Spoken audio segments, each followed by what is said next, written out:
Әсәм теле миңә сәсән теле. Тыуған ерем Башҡортостан иле. Һыуын эскәнмен, ҡымыҙ бешкәнмен, урман тауҙарын йүгереп үткәнмен.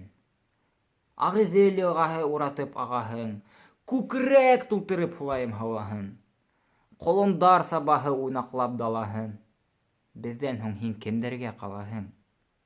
Тыуған ерем, Башҡортостан илем. Ерҙәреңде һатып оноталар телең.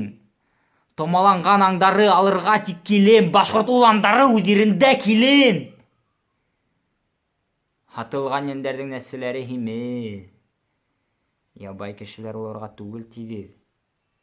Аяҡ аҫтында тапалған был ғүмер. Беҙҙең балалар тағы ниҙәр күрер?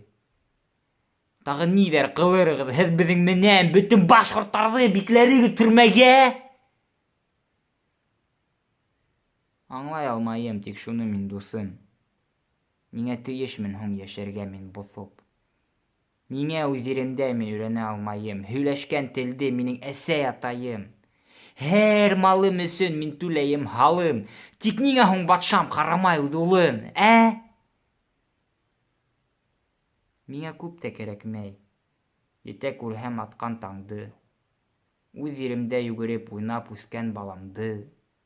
Етә әсәм шишмә һыуын, йырып аҡҡан ҡорортауын.